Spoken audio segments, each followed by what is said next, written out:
history that we were all taught growing up is wrong. My name is Scott Wolter, and I'm a forensic geologist. There's a hidden history that nobody knows about. There are pyramids, chambers, tombs, inscriptions. They're all over the world. We're going to investigate these artifacts and sites, and we're going to get to the truth. Sometimes history isn't what we've been told.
Because of my work, I get lots of calls from people who find unusual relics.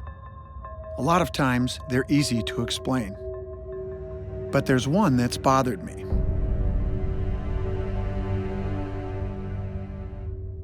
And for the last 2 years, I haven't been able to figure it out.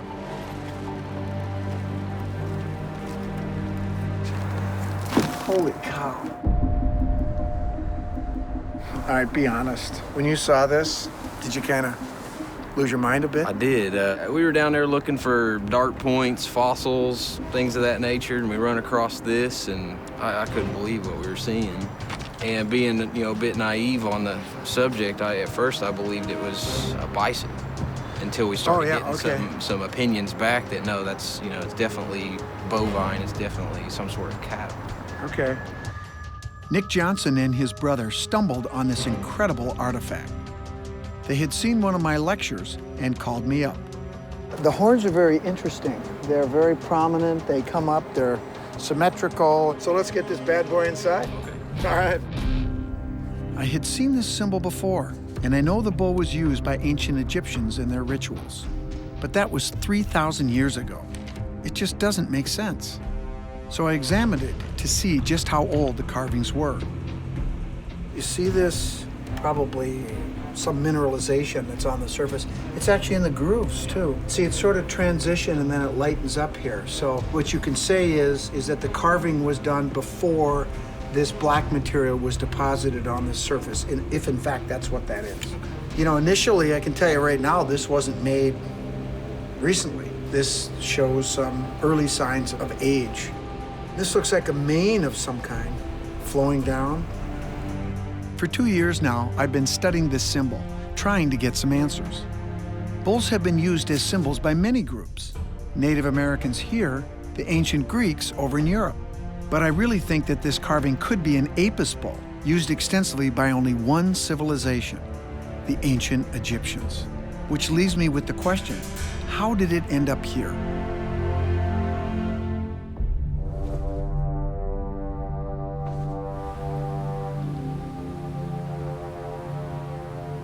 Nigel, I have something pretty special for you today.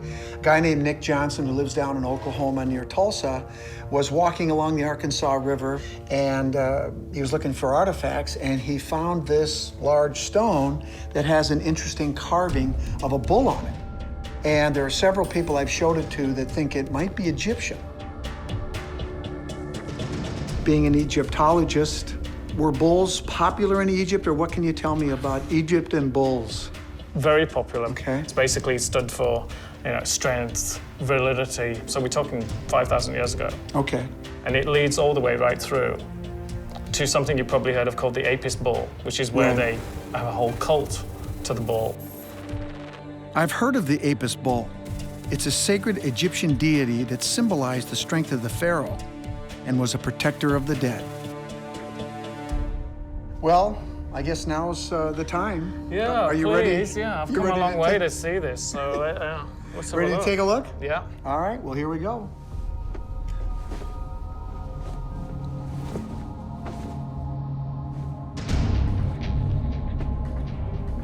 Immediately, first reaction is that it does look like an apis bull from the top. What are, yeah, because- tell me, what do you see that tells you that? Well, of course, a bull's a bull ultimately, but the horns here like this, immediately when you first just look at it, that stands out. The apis bull, sometimes there's a ring through the nose, but that's later on. So yes, obviously it's a bull, which I agree with you on that, but this is very unusual. What do you think this is? Well, some people have suggested that this is an adornment of some kind, Right. you know, something they put on the bull as part of a ritual. Is this any good for dating then? Well, it can be, but not knowing the history or the provenance of where this thing has been over time makes it very difficult for me. The one thing that I can say, and I'll show you in the picture right here, you can see the layers here, and the only way that's going to happen is if you have either lengthy or aggressive weathering. The question is, how old is that? Well, the honest answer is I don't know, because I don't know where this thing has been. So therefore, the obvious thing to me that jumps out is then, why Egyptian? Why not Native American? The Native Americans, especially in the Central Plains region, they would have revered the bison more than the bull. So, and that would look very different. It wouldn't have the high horns. And so I haven't seen anything like this in Native American art. Some archaeologists in the local area immediately dismissed it. What they assumed was that it was a modern creation, and it could be. The only thing that makes me pause is I see significant weathering of the grooves. Let's say a group of Egyptians that came over here to North America in this case, would it make sense for them to carve a bull? No, they always leave the same inscriptions. They leave the name of a pharaoh in something called a cartouche, which is a rope which encircles the king's name, because he wanted people to know how important he was, how powerful he was, where he could go, that he had visited that place. Secondly, it's a hell of a long way. They don't like the sea. They're terrified of the sea, in fact. They don't want to go on it. So when they do want something, say from Syria, Israel, that kind of places, they always subcontracted. They got merchants to do it for them. So what you're saying is, based on what you know about the Egyptians, this carving here in Oklahoma would not be consistent with the Egyptians? No. And they would have made a bigger stamp about it. They would have made a bigger impression. There would have been other artifacts if they were here. You know, a lone traveler, possibly, but it's a long way to get lost, isn't it?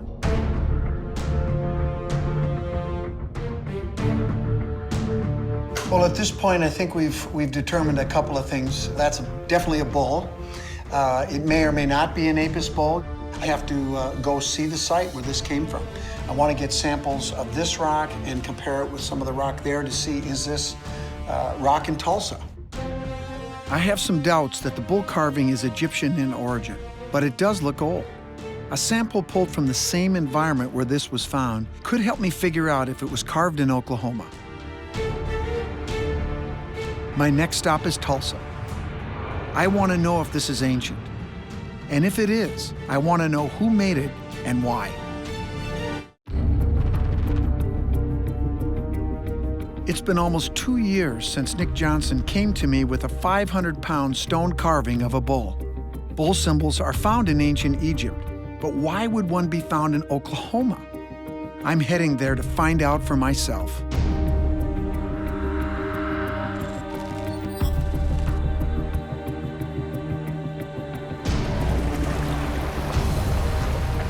Hey, Scott. How you doing? Good, how are you? The reason that we're here is we're trying to figure out, is this thing really old or not? I mean, is it weeks old, a few years, decades, hundreds, thousands of years old?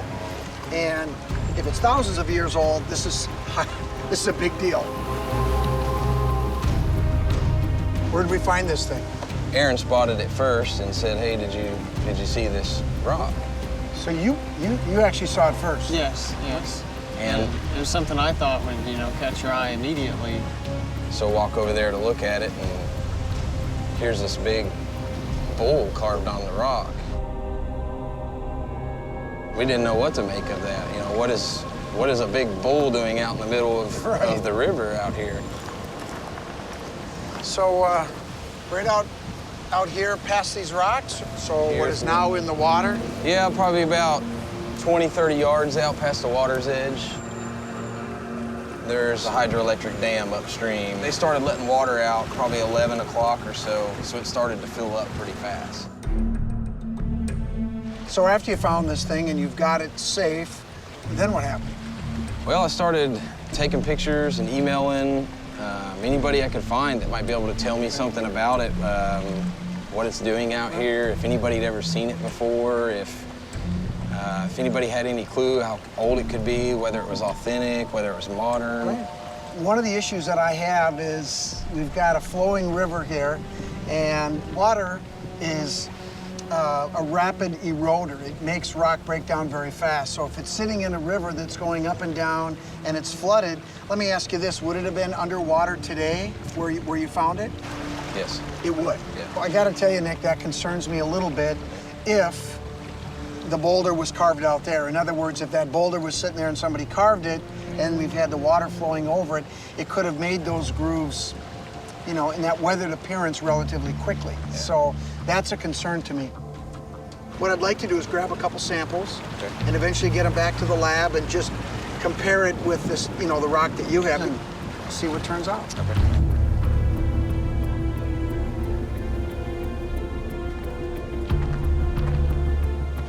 I know that the bull carving is on a piece of sandstone, which is rock that has a number of unique physical and chemical characteristics that can help establish where it came from with reasonable certainty. If I can find the same rock type here today, it could help get to the bottom of where this carving came from. Scott, what do you make of this? This would be a great piece to take back to the lab to maybe do a little comparison with your carving. This is a good control sample. I think I have what I need.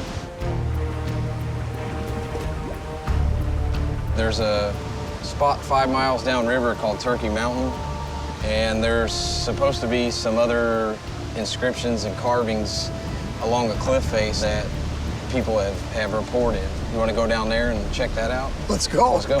All right. Here.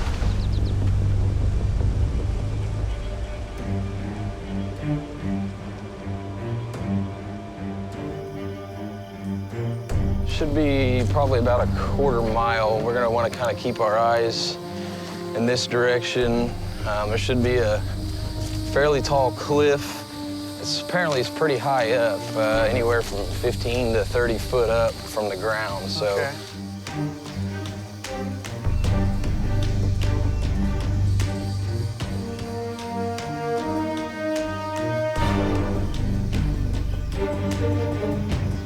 There's a cliff wall there. Yeah, and there's a trail right here, so let's check in here. Might be back up in here just a little bit. Does this feel right to you? Should be about the right area, yeah. All right. Watch out for the snare here. Okay.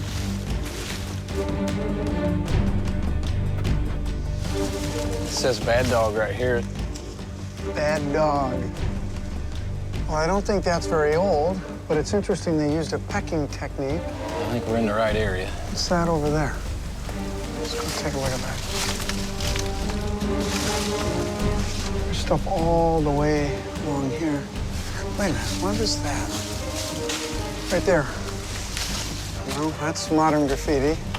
There's supposed to be a face around here. Face. A human face. Looks like there might be something up here. That's it. That's Yeah, the face. This looks like it's a head right here.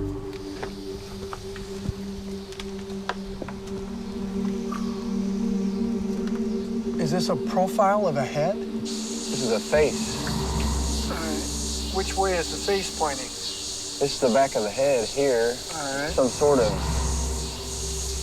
headgear or something with something protruding out of the front of the face. And you can see a nose here. Yeah. You know what? I gotta be honest with you. I don't like this. I think this is modern. I think we should head down. Let's take a look at this over here, guys. These lines right here. This looks like it could be ogham. Ogham is a really old written language that uses vertical lines. Irish Celts used it between the 4th and 10th century AD.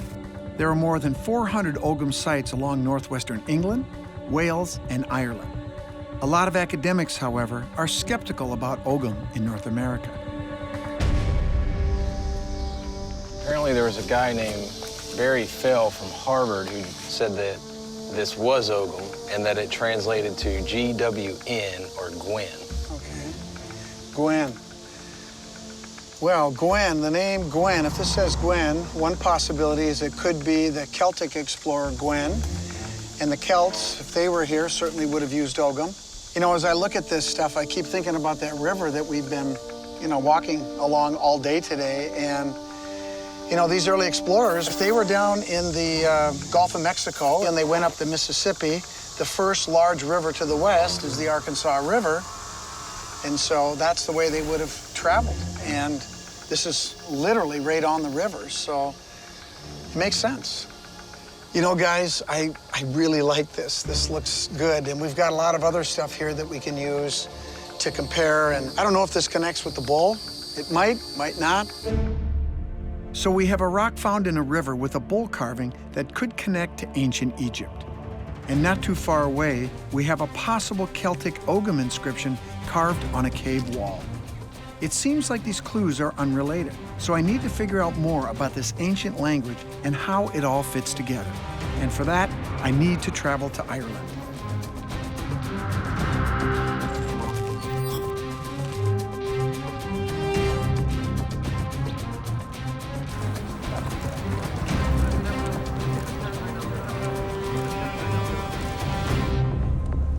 I'm here to try to figure out if the Irish Celts came to America long before Columbus. And I'm also here to try to find out if this ogham script that we found in Oklahoma could possibly be evidence of their voyage to the New World. If we could find an ogham inscription in America, written in Irish, then we would have absolute proof that the Irish were living in America in the early medieval period.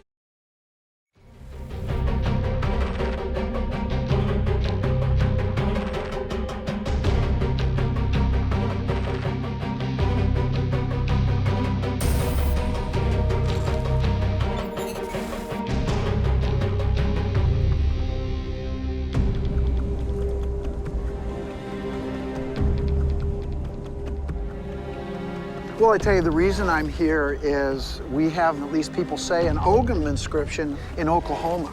And I want to try to learn more about it. Ogham is an alphabetical script which is unique to Ireland and to places where the Irish settled. It was a fashionable way to record names of people in stone in the 5th to the 7th century. Can you describe to me, what exactly does it look like? It's made up of straight lines, and to the untrained eye, it looks like tally marks.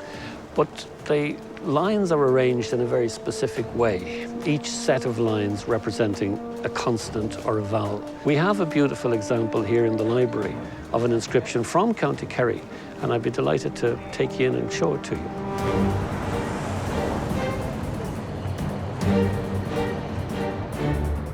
This is about the standard size of an inscription of this kind, which date from the very birth of Irish Christianity. So what does this inscription say? This inscription records the name of the man who's buried here or whose property this is. We follow the vowel line up the center, and then the consonants are on either side. And it's important that they're on the proper side, because if they're on the wrong side, it'll mean nothing.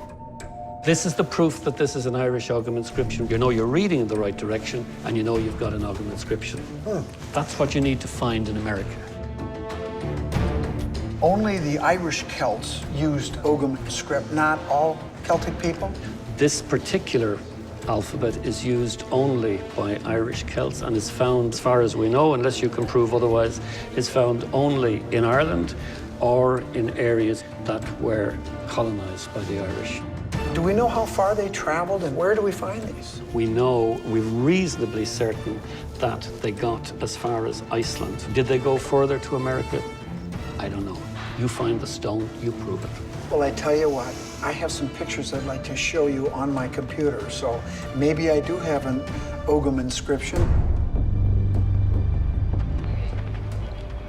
So, Damien, here we have what some people claim is a short inscription here. This is at a site called Turkey Mountain in Oklahoma. Not far away, there was a very beautiful Egyptian-style bull carving found. I don't know if they're associated with each other, but it wasn't far away. What do you see here? I have to say, from what I can see, I see 5 or 6 lines, almost all of them vertical, and there simply isn't enough in that to be able to say this is an ogham inscription. This bears a superficial resemblance to ogham in that it has straight lines.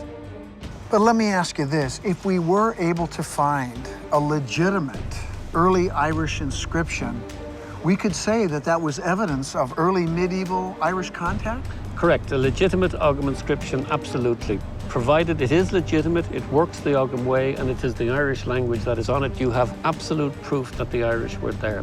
And if there's one there, I certainly would like to see it. I'd encourage you to look. I believe that in Oklahoma, in the Anubis caves, there are inscriptions which some people claim bear a resemblance to the ogham. Why don't you check that one out?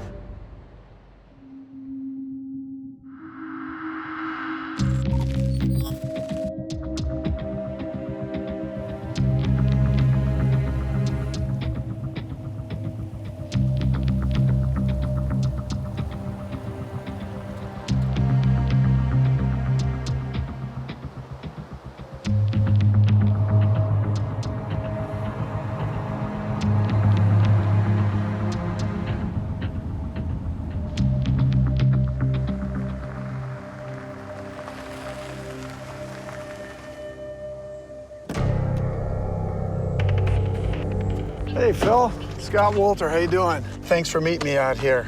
Oh, you're welcome. I'm trying to understand how a 500-pound slab of rock with what looks like an ancient bull carving ended up in the Arkansas River just outside of Tulsa. Not far from that site where this bull carving was found, we also looked at some ogham. And I understand you've got both ogham and carvings that include a bull here. Is that true? That's right, Scott. I think our carvings and inscriptions that we have here are probably the best example of old world Celtic explorers coming to the Americas long before Columbus, and I'd love to take you to the caves.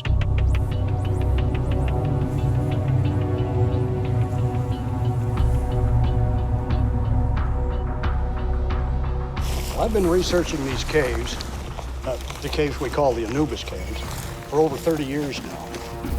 Anubis is the jackal-headed Egyptian god of the dead. He was associated with mummification and protecting the dead as they journey to the underworld. In the late 1970s, a local rancher brought another researcher here to these caves, and she recognized the figure Anubis on the cave wall, and that's hence the name, the Anubis Caves. So you've got Celtic writing and evidence of religious practice of the Celts.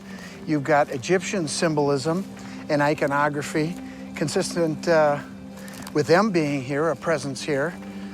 And you've also got a bull carving. This whole investigation I started began with a bull carving. I mean, if this is what it could be, this is a huge discovery. I think it is. This is cave number 1. Okay. I want to show you over here cave number 2 and 3. Okay. This is cave 2, and you can see the markings Oh, yeah. right up on the wall from here. Boy, they look great. Here we go. I got her. Wow. Well, these are amazing. Now, here's some of the marks that I'd like to show you. Here's the bull, and you can see the ribs drawn in Celtic style and the horns. I mean, that's clearly a beast. Looks like a bull to me. And these lines right here, this looks like it could be ogham. So what does all this mean? Well, this was put here 1,500 years ago by Celts who came here and made a monument to their god Mithras. I only know a couple of things about Mithraism. It's an ancient religion practiced around 100 to 500 AD. Its god, Mithra, was also known as the sun god, and it also incorporated bull slaughter. Mithraism, it was a secret, a mystery religion, And this is a practice of the Celts? and it was also a practice of the Celts. You come over here, you can see the rising and setting sun. And then we have the sun god with his rayed head and crown. And then we have the god Anubis with his white crown and the flail stuck in his back, just as he appears in Egypt. Clearly Egyptian. And I do see some modern graffiti, obviously right here. Modern graffiti can be very helpful with dating.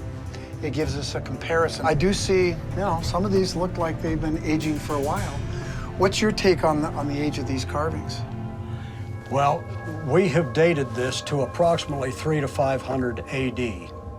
That's very possible. That's quite old. There's a series of alignments here that only occur on the day of the equinox. So you're talking about archaeoastronomy. That's correct. Well, that's a little something I know about. I mean, many cultures did this for thousands of years and aligned their buildings and structures to align with planets, moon, the heavenly bodies. And you're saying we have that here? What happens here? It's just like going to the movies. We've often referred to it as the world's first motion picture. The shadow moves up across this panel into the setting sun. Tells a story of Mithraism. The Celts believed that in Mithraism and that their soul came down from the heavens and then returned back to the heavens and to their god Mithras. So there's a shadow play here on the equinox, which happens only twice a year, in the spring and in the fall.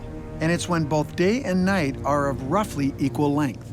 It was also a significant day for many early cultures. Just as it was summer turning into fall, it also represented the change from life into death. If this shadow play illuminates these symbols, then it clearly represents something fundamental with the spiritual beliefs of whomever carved this. So this is the cycle of life? Yes, it's the cycle of life from beginning to end.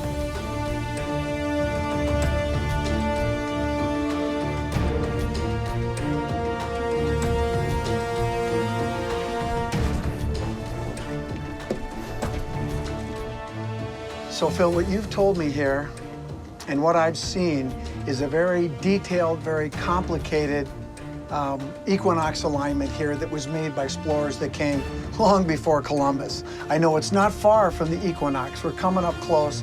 I would love to come back. This is an important site and it changes history. We'd love to have you come back. Let's do it.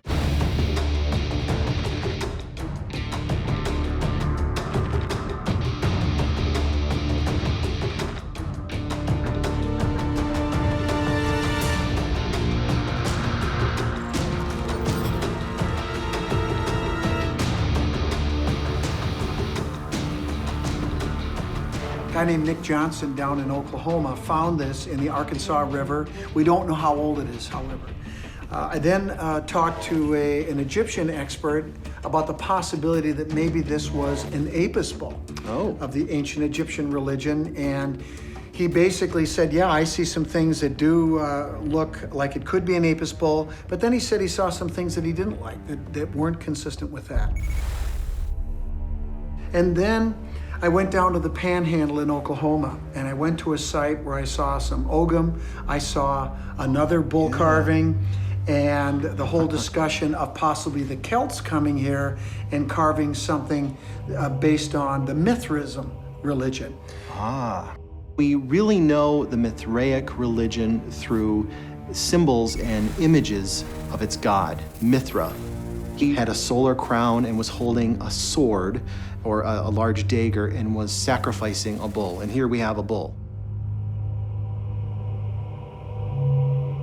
It flourished from about the 1st century to the 4th century AD. And practitioners, they believed their souls came from the stars. What would they go through? I mean, what are some of the rituals? Do you know? The Torabolium was an initiation where a pit was dug and boards were put over the top of the pit. You, as the initiate, would be brought in underneath this grating.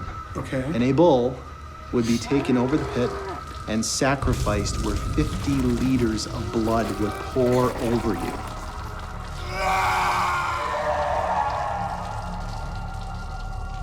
You physically got new life from this blood from the bull. Now, if that is not a visceral initiation, I don't know what is. Well, if you're sitting in this pit and a bull is slaughtered above you and the blood is just draining out and covering, you would remember that.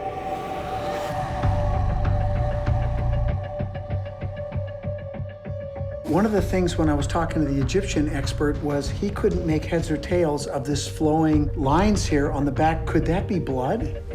I think you're definitely on the right track there. You know, if you're looking at Mithraism, the bull symbolism was an extremely important symbol.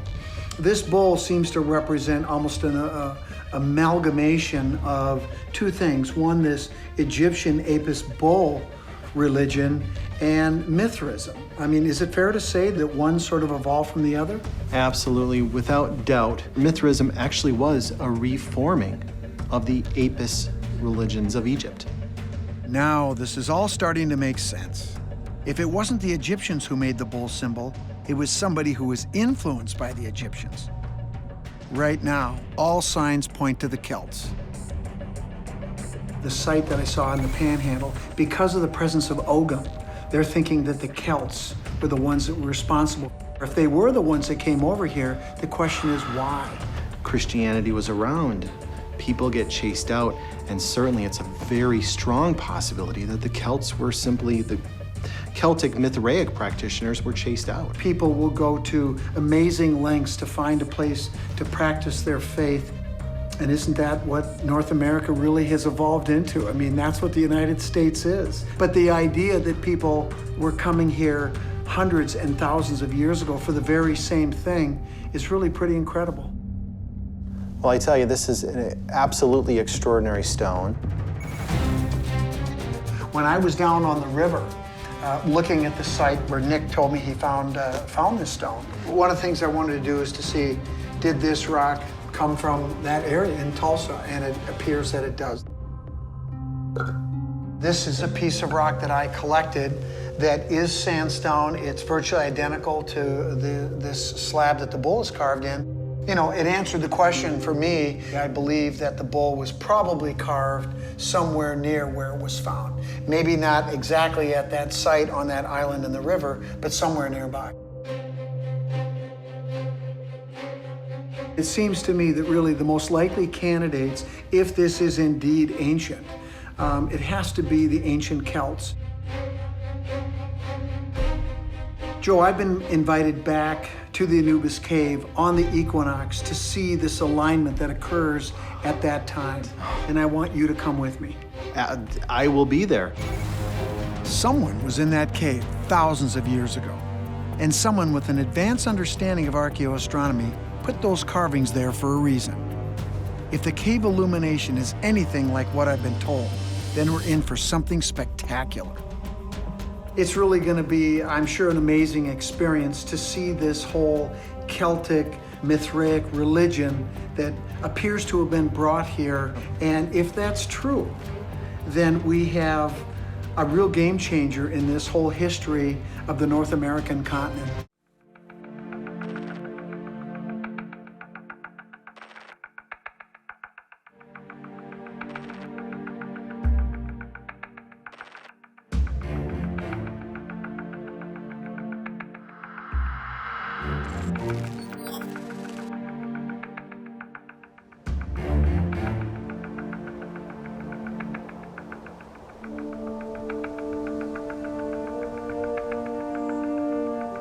I'm about to witness what sounds like a spectacular illumination here in the Oklahoma Panhandle that may explain a mysterious bull carving.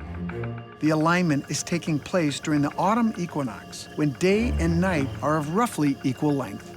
Not only could this be proof of an advanced understanding of archaeoastronomy, but possibly the presence of ancient Celtic travelers in America's heartland, practicing their Egyptian-influenced religion. What I'm hoping to see is the story of Mithraism played out in light and shadow, right before our eyes. Well, Joe, according to the researchers, the Celts carved this site sometime back around 300 to 500 AD. And if that's correct, it changes history in a huge way. Well, you know, Mithraism was around for centuries. Centuries of time where Celtic tribes would have been influenced by Mithraic mystery religion and Mithraic practices. So, you know, if what you're saying is that you found evidence that is old, and it's showing symbolism of that's 1,500 years old in Mithraic, what other conclusion can we come to but that there are Celtic tribes that were here? Long before Columbus. Yeah, definitely long before Columbus.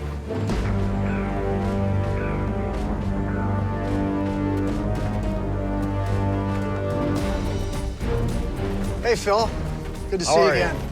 Nice to see you. Yeah, it's my friend Joe. He's the expert in Mithraism I told you about, and very interested in seeing the alignment today on the Equinox. And what do you say? Should we get after it? All right, Scott, let's get on up. All right, after you.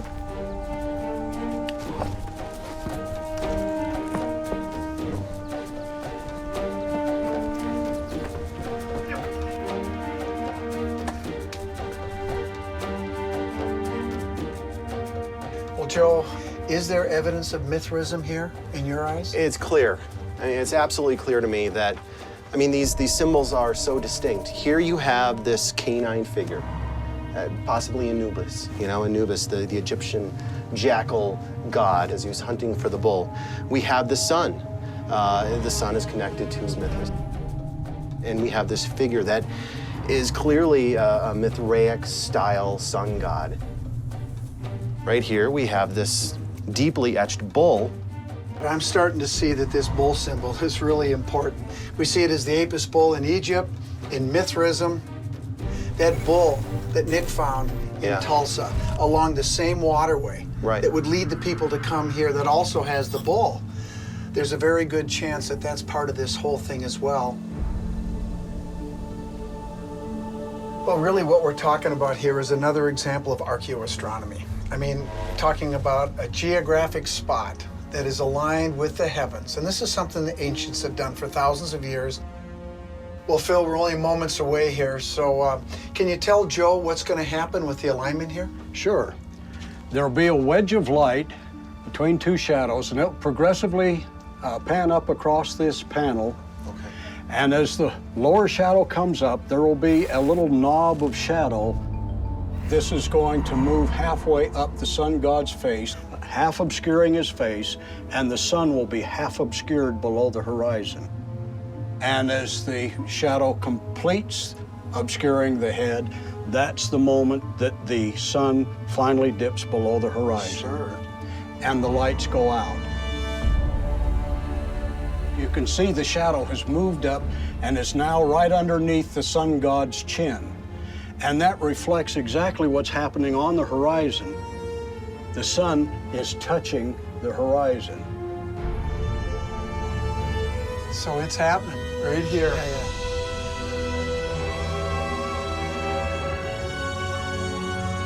This is incredible. It's extraordinary. I mean, look at that. It's so clear what I'm seeing here. I mean, it is clear that Mithras, at this time, in the autumn, he is sinking down into darkness. And there is Anubis who's going to be risen above. And Anubis, of course, you know, the jackal-headed god, he was the god of the dead in the underworld. And as he is risen above symbolically right there, he's risen above the sun. The head of the sun god is almost completely in shadow. Anubis is nearly fully illuminated, and it's already starting to go dark.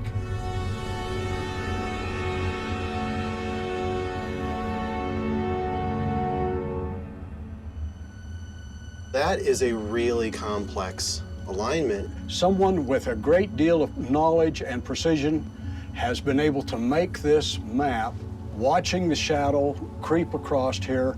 They've laid out their lines, and they've had to have known something very special to have the skill and the knowledge to do this. This is incredible. Here again, we have a brand new chapter in American history right in front of our eyes.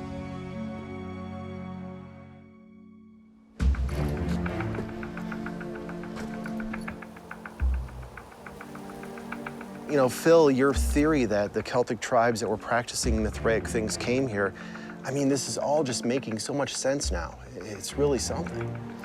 So let me ask you a question. How does the Egyptian symbolism, Mithraism, and the Celts all connect? Well, you know, every single one of the people that you mentioned, they revered the sun, the moon, and the stars. They knew that it was their way to keep track of everything that was important to them. I agree. This site was as important as the Dead Sea Scrolls are to biblical history as this is to Celtic history. Well, I tell you guys, this has been incredible. We started with the bull in Tulsa, coming out of the Arkansas River. Not far away, we saw Ogham script. And if we follow that trail up the Arkansas to one of its tributaries, it takes us right here. And this incredible story of Mithraism that we just saw play out on the wall. It was amazing. And really, the only reasonable people that could have done this were the Celts, 1,500 years ago. I can't think of any other candidates. And for that reason, this site here should be, I think, designated as a National Historic Site, and it absolutely changes history in a profound way.